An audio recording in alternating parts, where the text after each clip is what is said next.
My sister Tamika ran off with my husband Deshaun, leaving me her dying son. 15 years later, they mocked me, asking about the boy they left to die until he walked in, a grown man. Their faces were priceless. It's been a long road, and it all started 15 years ago on a Tuesday that felt just like any other. I remember the squeak of my car's brakes as I pulled into the driveway. It was one of those crisp autumn evenings when the air smells like rain and fallen leaves. I was tired. You know, the kind of tired that settles deep in your bones after a long day at the office. A weariness that all the coffee in the world can't fix. My biggest ambition for the rest of the night was to kick off my shoes, heat up some leftovers, and maybe watch some mindless television. My sister Tamika was supposed to be picking up her son, my nephew, Jamal. She'd been leaving him with me more and more often, and while I adored Jamal, I'll admit I was looking forward to a quiet house. My husband Deshaun should have been home from work already. I pictured him in the den, probably with his feet up watching the sports channel. But when I turned the key in the lock, the first thing that hit me was the silence. It wasn't a peaceful quiet. It was a heavy, hollow silence that felt all wrong. The air was still and cold. No TV blaring from the den. No scent of dinner cooking. Nothing. "Deshaun," I called out, dropping my purse on the entryway table. "Tamika, I'm home." Only the echo of my own voice answered me. A little knot of unease tightened in my stomach. I walked through the living room, my sensible work heel sinking into the carpet. Everything was tidy, too tidy.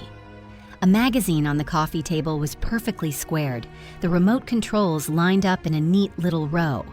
Deshaun was many things, but he wasn't neat. That's when I saw him, little Jamal. He was only 5 years old, all big, scared eyes, and a head of tight black curls. He was curled up in the big armchair by the window, the one we called Grandpa's chair. He was clutching a throw pillow to his chest, so tightly his little knuckles were white. He wasn't crying. He was just watching me, waiting. My heart did a painful little flip. I rushed over and knelt in front of him. "Jamal, sweetie, where is everybody? Where's your mommy?" He just stared at me, his lower lip trembling. He looked so small and lost in that huge chair. I smoothed his hair back from his forehead. It was damp, like he'd been sweating. "Is Uncle Deshaun here?" I asked. My voice softer this time. He shook his head, a tiny jerky movement. Then, without a word, he uncurled one of his little hands from the pillow. He was holding a piece of paper folded into a tight, crumpled square. He held it out to me. I took it from him. The paper was warm from his hand. For a second, I just looked at it, that knot of unease in my stomach, now a cold, hard stone of dread. I knew with the kind of certainty that defies all logic that whatever was written on that piece of paper was going to change everything. And God, I was right. My fingers trembled as I unfolded the note. It was Tamika's handwriting, big loopy letters that always looked so cheerful, so carefree. But the words on the page were anything but. "Lakeisha, I'm so sorry to do this in a letter. I know it's cowardly. By the time you read this, Deshaun and I will be long gone. We're in love, Keisha. We have been for a while. We're going to start a new life somewhere we can be happy. I can't take Jamal with me right now. It's not the right environment for a child. I know you'll take care of him. You're better at it anyway. Please don't try to find us, Tamika. I read it once, then twice." The words swam in front of my eyes, blurring together into a meaningless jumble. It felt like a joke, a sick, twisted prank. My sister and my husband. It wasn't possible. We were family. Deshaun and I had been married for 10 years. We'd had our ups and downs like any couple, but I loved him. I thought he loved me. And Tamika, she was my baby sister, the one I was supposed to protect. My legs felt weak. I sank down onto the floor, the letter still clutched in my hand.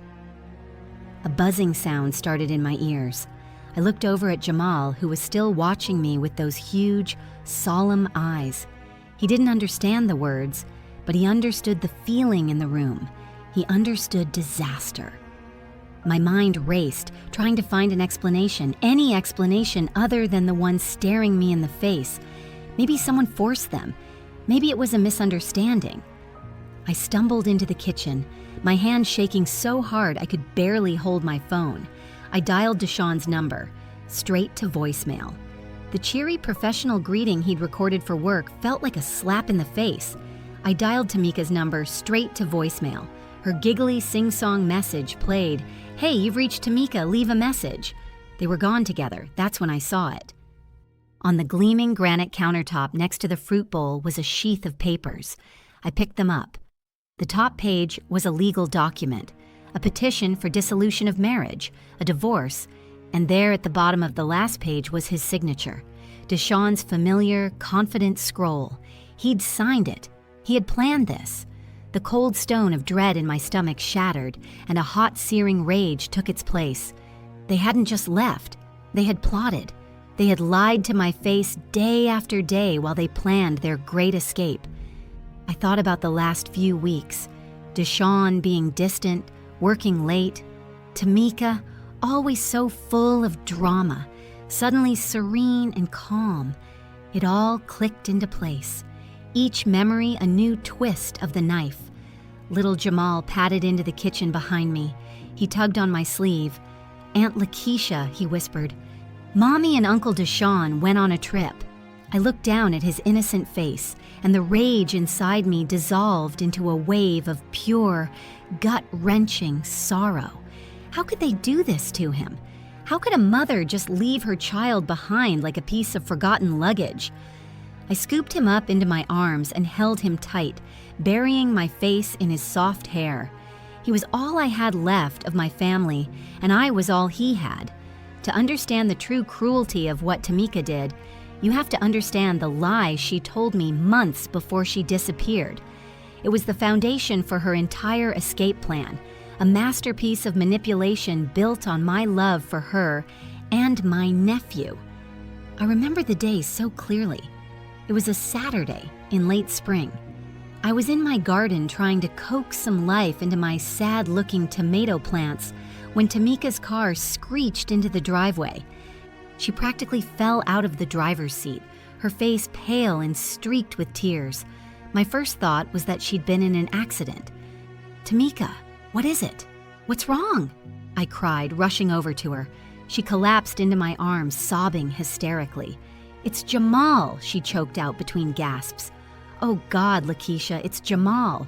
I led her inside, my heart pounding in my chest. I sat her down at the kitchen table and made her a cup of tea, my hands shaking. Jamal was my world. If anything happened to him, I couldn't even finish the thought. Finally, after a few sips of tea, she calmed down enough to speak. She looked at me, her eyes wide with a terror that I, in my naivety, believed was real. "The doctors, they ran some tests," she whispered, her voice trembling. "He has a rare blood disorder. It's terminal, Lakeisha." The teacup slipped from my fingers, shattering on the tile floor. I didn't even notice. What are you saying? They said he has 6 months, maybe less." She buried her face in her hands, her shoulders shaking with renewed sobs. 6 months? How am I supposed to watch my own baby die? I can't do it, Keisha. I'm not strong enough. I see him and all I can think about is that he's leaving me. Every cough, every time he says he's tired, it's killing me. I was completely and utterly devastated. For Jamal, this beautiful little boy whose life was being cut so tragically short, and for my sister, who was facing every parent's worst nightmare, I pulled her into a hug, letting her cry on my shoulder. "I'm so sorry, Tamika," I whispered, tears streaming down my own face. "We'll get through this. Whatever you need, I'm here. We'll get a second opinion. We'll find the best doctors." She pulled back, shaking her head. "There's no point. They said it's definitive. There's no treatment." She looked at me, her eyes pleading. "Lakeisha, I can't be here to watch it. I know it sounds awful. I know I sound like a monster, but I can't." And then she delivered the line that sealed all our fates. Could you help me with him? Just for a little while, let me have some time to process this. I just need a break from the constant reminder." Of course, I said yes. What else could I say? My sister was falling apart and her son was dying. I told her to bring him over whenever she needed a break. I would do anything to ease her burden. I had no idea that I wasn't easing her burden. I was becoming her escape route.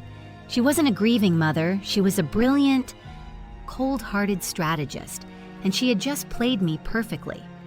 After that day, my home became Jamal's second home. At first, it was just for a weekend here and there. Tamika would drop him off on a Friday evening, her eyes red-rimmed and puffy. She'd hug me and thank me profusely, telling me I was a lifesaver. I just need to not think about it for a couple of days, you know, she'd say, her voice cracking, just to feel normal again, and I believed her. I'd spend the weekend doting on Jamal, trying to fill his last few months with as much joy as possible. We'd go to the park, build magnificent Lego castles that covered the entire living room floor, and watch cartoons until we both fell asleep on the couch. He was a quiet, sweet boy, and he seemed to get tired very easily, which only confirmed Tamika's story in my mind. But then the weekends started getting longer. She'd drop him off on Thursday and not pick him up until late Sunday night. Then it became whole weeks. Her calls became less frequent. When I did manage to get her on the phone, she sounded distant, distracted. "How are you holding up, Tamika?" I'd ask, concerned. "I'm fine," she'd answer, her voice flat. "Just busy, trying to keep my mind off things. My husband, Deshaun, was wonderful about it at first. 'Whatever your sister needs, Keisha,' he'd say, ruffling Jamal's hair. 'We're family.'" Looking back, his supportive act makes my stomach turn. He wasn't supporting me. He was facilitating his own affair. Every extra hour Jamal was with us was an extra hour he could be with Tamika. The unease started to creep in slowly. One evening, a friend of mine, Monique, called for a chat. "Hey, you'll never guess who I saw downtown," she said. "Your sister Tamika. She was at that new wine bar, the Grapevine. She was with a group of people laughing her head off. She looked like she was having the time of her life. I felt a cold prickle of confusion. Are you sure it was her?" "Positive. She was wearing that bright red dress you hate." Monique laughed. After I hung up, I sat in the quiet house for a long time. It didn't make sense. A grieving mother whose son only had a few months to live was out laughing at a wine bar. I tried to dismiss it. Maybe she was trying to force herself to be happy, just like she'd said. But the seed of doubt had been planted. The final straw came a few weeks before she left for good. She was supposed to pick Jamal up at 6:00 on a Sunday. By 9, she still hadn't shown up. She wasn't answering her phone. I was frantic with worry, imagining the worst. Finally, around midnight, her car pulled into the driveway. I met her at the door, my arms crossed. "Tamika, where have you been?" I was worried sick. She breezed past me, smelling faintly of perfume and wine. "Oh, relax, Lakeisha. I lost track of time." She looked annoyed, as if I were the one being unreasonable. Lost track of time. "Your son is here." She turned to face me, her eyes cold. "And he's fine, isn't he? Look, I have my own life to live, Lakeisha. I can't put everything on hold." That was when I knew something was terribly wrong. It wasn't about grief anymore. This was something else. This was abandonment happening in slow motion right before my eyes. And then came the night of the letter. The night the slow fade became a final, deafening silence. After the initial shock wore off, a strange kind of calm settled over me. It was the calm of the shipwreck survivor who finally realizes the ship is gone, and the only thing left to do is swim. My marriage was over. My relationship with my sister was a lie. My old life had been burned to the ground. All I had left was the little boy sleeping in the guest room, his face peaceful in the soft glow of the nightlight. I tiptoed into his room and sat on the edge of the bed, just watching him breathe. His little chest rose and fell in a steady rhythm. He looked so fragile, so innocent. He had no idea that his world had been just as shattered as mine. His mother was gone. The man he knew as his fun uncle was also gone, and he had taken a piece of my life with him. Tears I didn't even know I was holding back began to stream down my face. They weren't tears of rage anymore. They were tears for him, for this small, helpless child who had been used as a pawn and then discarded. Tamika hadn't just betrayed me, she had abandoned her own son and Deshawn. Deshawn had enabled it. He had watched her neglect her child and said nothing, all so he could have what he wanted. In that moment, staring at Jamal's sleeping face, I felt a fierce, protective love swell in my heart. It was a love so powerful it pushed aside my own pain. My grief was a luxury I couldn't afford right now. This little boy needed me. I reached out and gently brushed a strand of hair from his forehead. He stirred in his sleep, murmuring something unintelligible.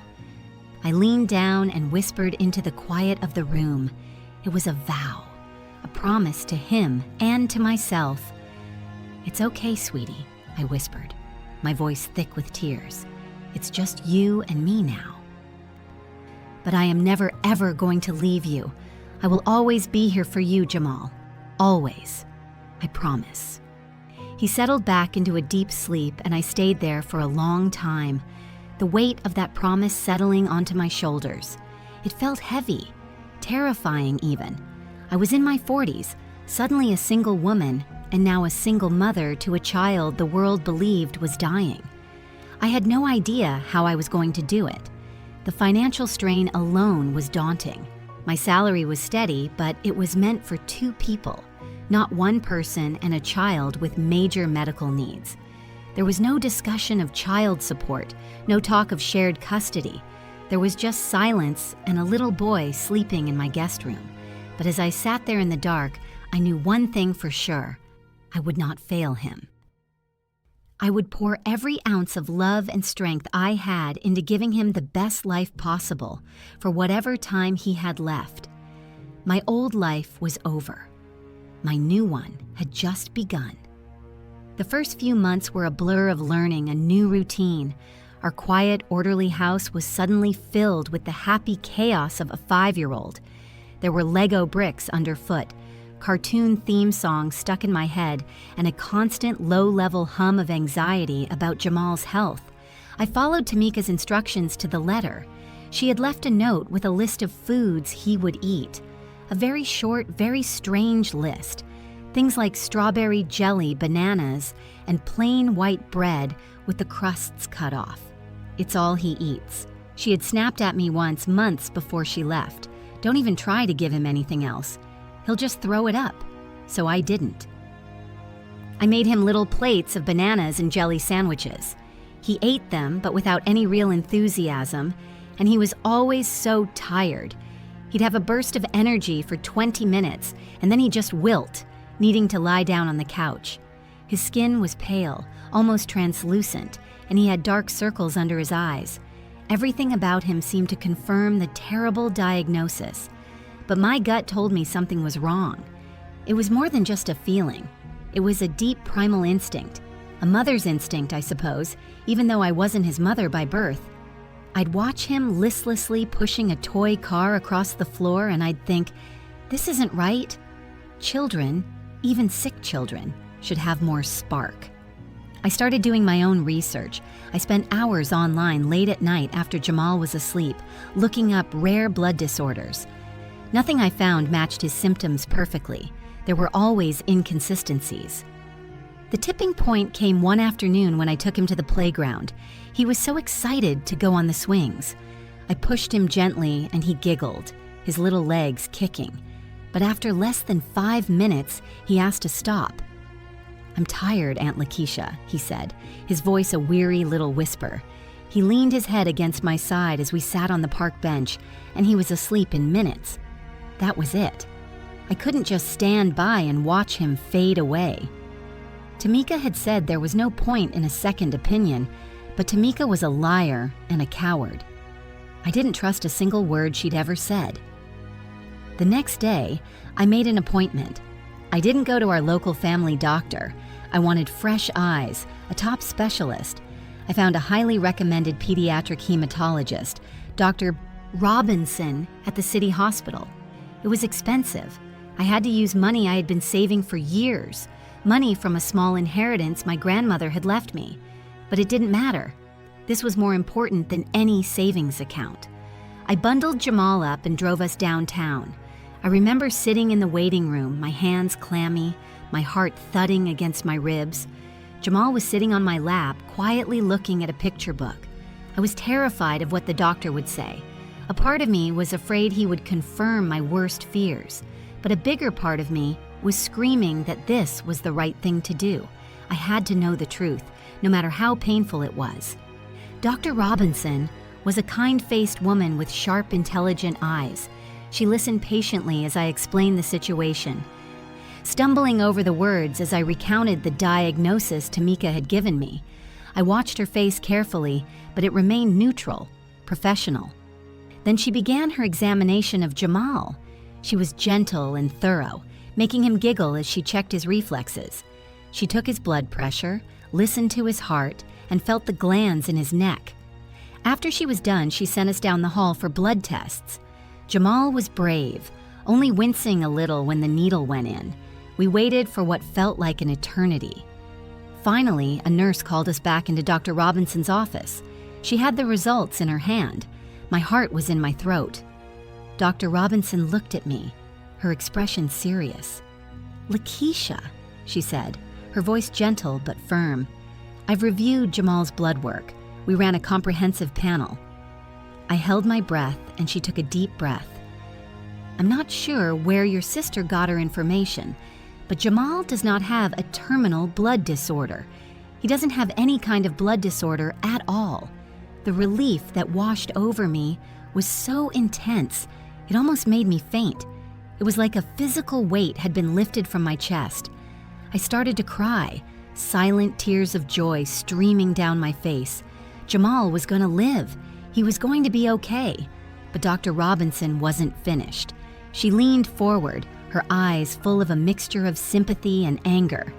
"However," she said, her voice dropping lower, "Jamal is a very sick little boy. His results are alarming. He's suffering from severe malnutrition. He's anemic and has significant vitamin and mineral deficiencies across the board." The room went cold again. "Malnutrition?" She looked at me pointedly. "This boy isn't dying, ma'am. He's starving." The word hung in the air between us, starving. And in that instant, every piece of the puzzle clicked into place. His fatigue, his pale skin, his lack of appetite for anything other than sugar and starch. It wasn't a disease, it was neglect. Criminal neglect. The relief I had felt just moments before was replaced by a white-hot, blinding rage. Tamika hadn't just lied to me to get rid of her son. She had been systematically starving him. Whether out of ignorance or pure malice, I didn't know. And frankly, I didn't care. She had actively harmed him, endangering his life with her selfishness and deceit. That 6 months to live story wasn't just a lie to get me to take him. It was the potential outcome of her own parenting. My path forward was suddenly crystal clear. I was no longer just his caregiver. I was his rescuer. My consultation with a lawyer about the divorce papers Deshawn had left would have to wait. My first and only priority was to undo the damage my sister had done. I was going to save this little boy. I was going to give him a life, a real one, full of health and love and everything his own mother had denied him. The years that followed were a testament to the healing power of love and chicken soup, literally. Armed with Dr. Robinson's diagnosis and a detailed nutrition plan, I declared war on malnutrition. My kitchen, which had mostly been used for reheating takeout, became my command center. I bought cookbooks. I watched cooking shows. I learned the difference between a simmer and a boil. I became an expert on nutrient-dense foods. Every morning I made a nourishing broth filled with vegetables, chicken, and herbs. At first, getting Jamal to eat was a battle. His body was so used to junk that real food tasted strange to him. He'd push the spoon away, his little face wrinkling in distaste. But I was patient. I was relentless. I'd make a game of it. "Here comes the airplane into the hangar," I'd say, swooping the spoon toward his mouth. Slowly, painstakingly, he started to eat. A sip of soup one day, 2 sips the next. I'll never forget the first time he finished a whole little bowl. He looked up at me, a shy smile on his face, a little bit of carrot on his chin. "Good job, Jamal." I cheered, my heart bursting with pride. "You're getting so strong." As his body healed, his spirit began to bloom. The pale, listless little boy started to disappear, replaced by a child with rosy cheeks and bright, curious eyes. We started going for short walks, then longer ones. He had energy. He wanted to run and climb and explore. One day, he was about 7. He was kicking a soccer ball around the backyard. He wasn't just kicking it, he was chasing it with a fierce determination, his laughter echoing in the afternoon air. I was sitting on the porch watching him when he turned to me, his face flushed with exertion and joy. "Watch this, Aunt Lakeisha," he yelled, and he kicked the ball with all his might. It sailed through the air and landed right in my petunia bed. We both burst out laughing. It was in moments like that, simple, ordinary moments, that I felt the deepest joy. This was what I had fought for. This was my victory. Sometime around his 8th birthday, he started calling me Mom. It happened so naturally, I almost missed it. We were in the grocery store and he tugged on my sleeve to get my attention. "Mom, can we get the sugary cereal?" he asked, pointing to a brightly colored box. I stopped the cart and looked down at him. The word just hung there in the air between us. It felt right. I smiled, my eyes welling up. "No, we cannot get the sugary cereal," I said, ruffling his hair. "But you can pick out any kind of fruit you want." From that day on, I was Mom. The word aunt was retired forever. We were a family, a small, unconventional, cobbled-together family, but a family nonetheless. I never remarried. I never even felt the need to date. My life was full. Raising Jamal, watching him grow from a fragile child into a strong, kind, intelligent young man, gave me a sense of purpose I had never known before. He played sports in high school. He got good grades. He had friends. He had a life, a real vibrant, wonderful life. And it was the greatest gift I had ever been given. 15 years. It's a lifetime, isn't it? Long enough for wounds to scar over, for memories to soften at the edges, long enough for a 5-year-old boy to become a 20-year-old man. Jamal was in his 2nd year of college, studying pre-med of all things. He was living at home to save money, and our little house was still filled with his presence. His giant sneakers by the door, his textbooks piled on the dining table, the sound of his music drifting from his room. I was content. Truly, the anger I once felt toward Tamika and Deshawn had faded into a dull, distant ache. I rarely thought of them. When I did, it was with a kind of detached curiosity.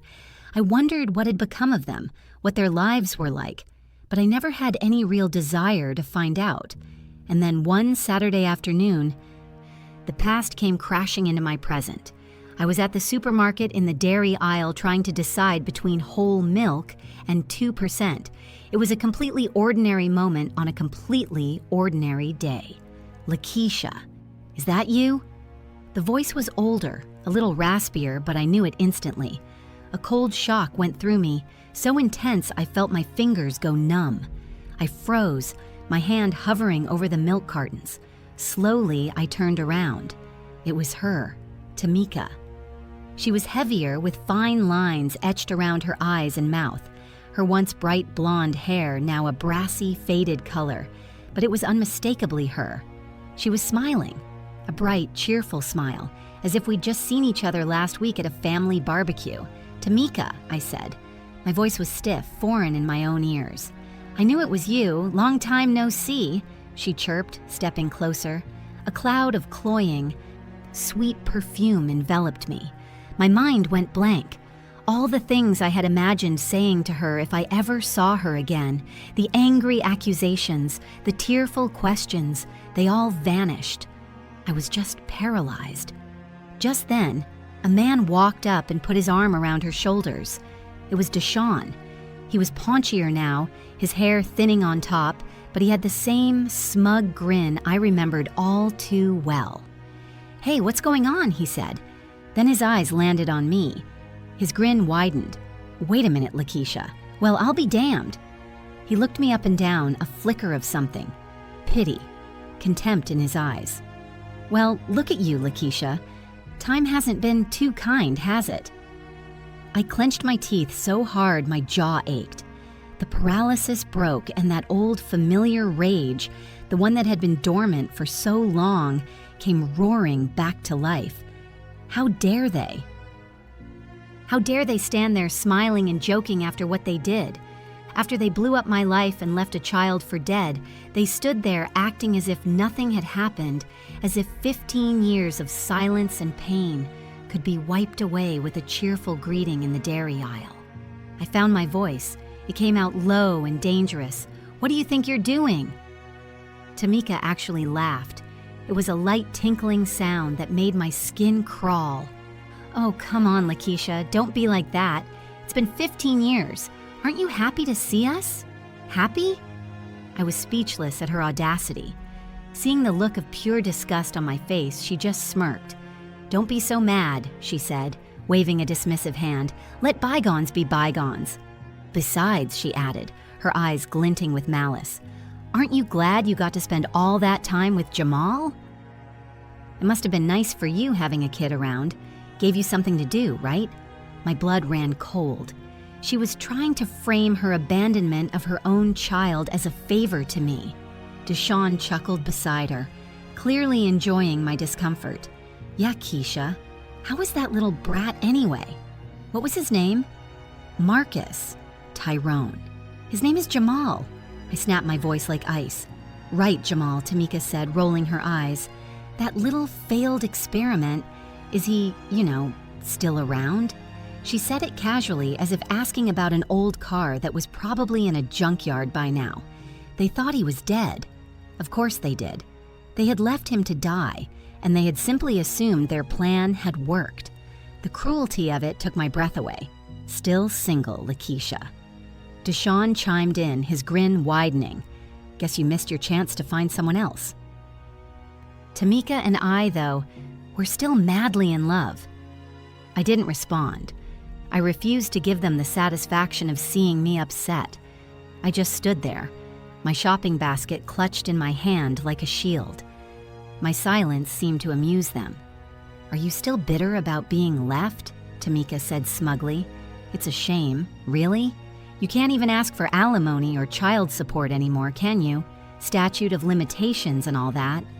She winked as if sharing a clever legal tip. I felt a strange sense of power in my calmness. They wanted a reaction. They wanted tears or shouting. They weren't going to get it. Well, Tamika continued, looking bored now that she wasn't getting a rise out of me. Jamal may have been a dud, but our daughter is perfectly healthy. She's a cheerleader, just turned 14. That word, daughter. It caught my attention. It was the piece of information I didn't know I needed, the perfect, unexpected weapon. I turned my gaze to Deshawn. You have a daughter? I asked, my voice neutral. He puffed out his chest with pride. Yep, she's the cutest thing you've ever seen, born a year after Tamika and I got together. But as he spoke, I watched Tamika's face. Her cheerful mask had slipped. She looked nervous, uncomfortable, and I knew with absolute certainty that there was more to this story. I had them.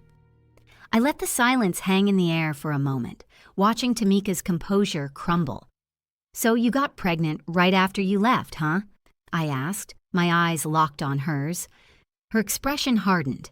Deshawn, oblivious, jumped in to defend her honor. Of course, she's mine. Like I said, born a year after we started our new life together. At his words, Tamika flinched. A tiny, almost imperceptible movement, but I saw it. Her nervous expression told me everything. Something wasn't adding up. I took a small step back, creating distance. Well, that's questionable, Deshawn, I said calmly. His smile faltered. What's that supposed to mean? It means, I said, letting each word land with deliberate weight, that while Tamika was leaving her sick son with me, she wasn't just sitting at home grieving. She was meeting all kinds of people. Deshawn's face shifted from confusion to shock. He turned to Tamika. What is she talking about? I didn't let Tamika answer. I spoke directly to Deshawn. You want to know what I did after you two ran off? After I dealt with the initial shock of the divorce papers and the abandoned child, I hired a private investigator just for a month. I wanted to know what I was dealing with, and he found out a lot. Tamika's face went pale. You did what? He told me all about Tamika's afternoons off.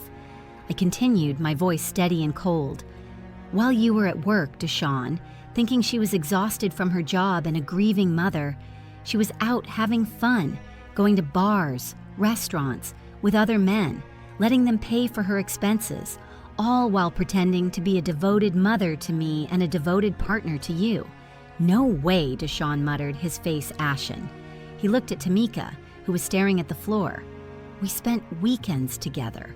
How could she have had time during the weekdays, Deshawn? I explained patiently, as if to a child. While you were earning a living, I turned my attention back to Tamika. You told him you were exhausted from working for Jamal's sake, didn't you? That was a good one. Deshawn looked at his wife, utterly stunned. Is that true? Was I just convenient? Was I just your ATM? Tamika stayed silent, avoiding his gaze, clearly wishing the floor would swallow her whole.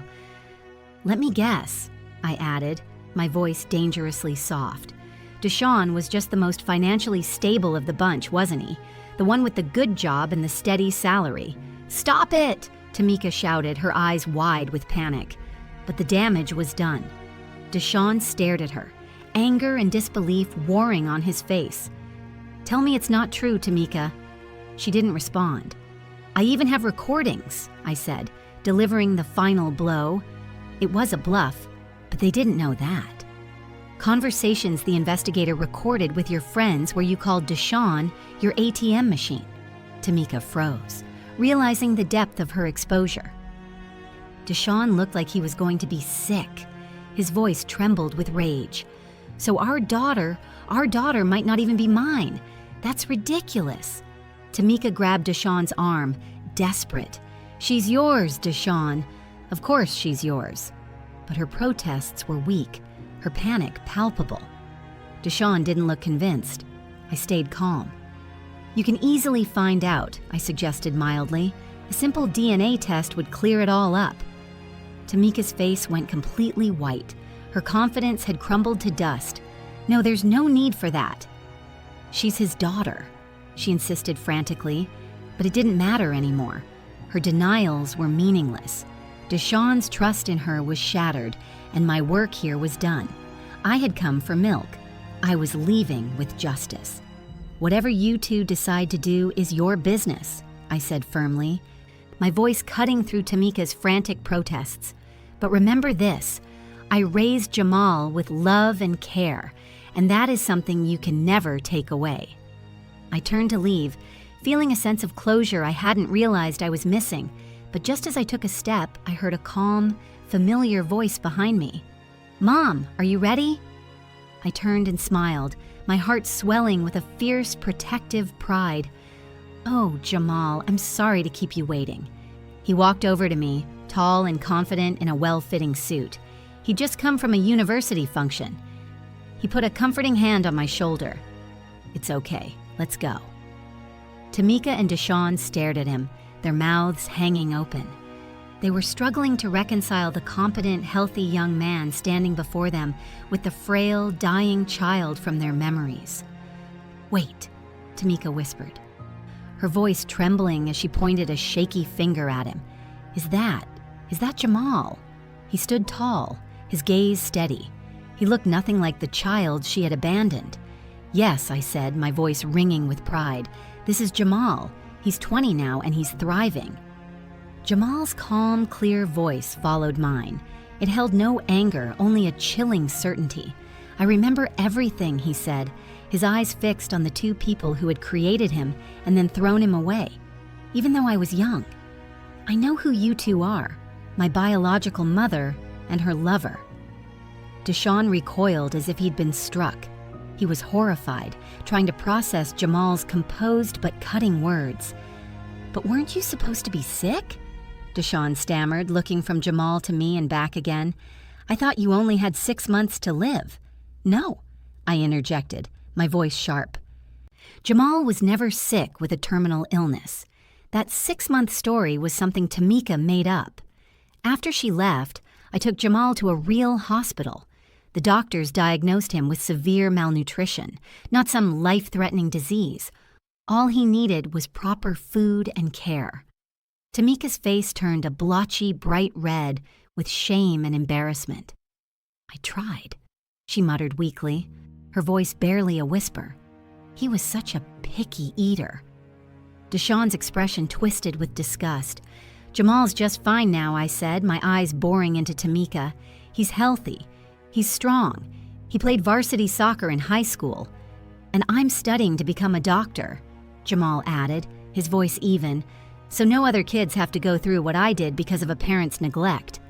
Tamika and Deshawn both gasped, shocked by how far he had come. I had no idea," Deshawn mumbled, looking utterly defeated. "And there's no need," I said, shooting a pointed look at Tamika, "for you to ever insult him again or to call him a failed experiment." Tamika glanced away, unable to meet my eyes, the shame finally, after 15 long years, written all over her face. The air in the supermarket aisle was thick with shattered lies. Tamika opened her mouth to speak, probably to offer up another weak excuse, but Deshawn cut her off. His voice was flat, devoid of all emotion. "I want a divorce." Tamika's eyes widened in panic. "What? No, Deshawn, you can't be serious." She cried, clinging to his arm, but his expression was like stone. He shook her off. "After learning how you neglected your son, how you lied to me for 15 years, I can't stay with you. I can't even look at you.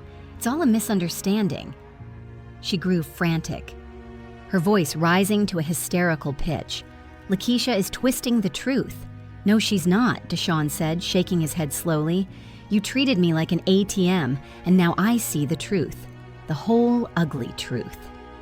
He looked at me, his face filled with a regret that came 15 years too late. "Lakeisha, I can never make up for what I've done, but I am truly sorry." He bowed his head, a gesture of defeat and apology. I felt nothing. The anger and betrayal I had once harbored had long since faded, replaced by the love and joy of raising Jamal. "I've moved on, Deshawn," I said firmly. "Jamal and I have our own lives now." With that, I turned back to my son. "Let's go, Mom," he said, giving my shoulder a gentle squeeze. As we started to walk away, Tamika's trembling voice called out, "Jamal, wait." We stopped, but we didn't turn around. "I'm so sorry," she sobbed. "I regret leaving you. I thought about you all this time." Jamal slowly turned to face her. She took a hopeful step closer, her face streaked with tears, but he held up his hand, stopping her in her tracks. "Don't," he said, his voice steady and unforgiving. "I remember. I remember all the times you pushed me out of the house when strange men came over. I remember you telling me to be quiet and stay in my room." He looked her straight in the eye. "And I remember the day you abandoned me. I decided then that I would never forgive you." Tamika's face turned pale. You're calling her Mom?" she asked desperately, gesturing toward me. "Yes," Jamal replied without a moment's hesitation. "Lakeisha raised me. She loved me. She saved me. She's my real mother." Tamika stood frozen, the last flicker of hope dying in her eyes. She finally understood that there was no chance of reconciliation. There was nothing left for her here. "Don't ever try to see us again," Jamal said firmly. It wasn't a request. It was a command. And just like that, we walked away. We left the wreckage of their lives behind us on that cold tile floor. We never looked back. If you're still listening, could you do me a huge favor and hit that like button and comment the number 1 down below? It lets me know you're here with me on this journey, and your support truly means the world to me. It keeps me going. So please comment one and let me tell you what happened next. The fallout from that day in the supermarket was swift and absolute. I heard through my friend Monique, who still had connections in my old neighborhood, that Deshawn followed through on his word. He hired a lawyer, and demanded a DNA test for their daughter. The results came back just as I had suspected. The girl wasn't his. The divorce was brutal. Deshawn sued Tamika for damages, for fraud, for 15 years of lies. With my story to back him up, she didn't stand a chance. He got the house, the savings, everything. He left her with nothing but the clothes on her back and the consequences of her own choices. She apparently tried to spread rumors about him, but it only backfired, leaving her completely isolated. I blocked her number and any new social media profiles she created. Our chapter was closed for good. As for Jamal and me, our lives just kept getting better. He graduated from college with honors and got into medical school. He met a wonderful young woman named Aaliyah, and they got engaged last spring. Seeing him so happy, so successful, so full of life and love, it's a pride so deep it sometimes brings tears to my eyes. We continued living together while he finished his studies, cherishing our time as mother and son.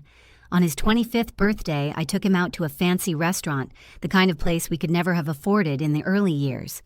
We sat at a quiet table, the candle light flickering between us.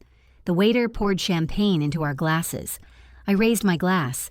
A toast, I said, my voice thick with emotion, to the incredible man you've become, to your future, to your happiness. I am so, so proud of you, Jamal. He clinked his glass against mine, his eyes shining. Cheers, Mom, he said, his voice full of warmth. To us. We did it. In that moment, surrounded by the quiet murmur of the restaurant, I felt a sense of peace so profound it filled every part of me. I had made the right choices. I had fought the right battles. This wonderful young man sitting across from me, this beautiful life we had built from the ashes of betrayal. This was everything I had ever wanted. This was home. Thank you. Did you enjoy this story?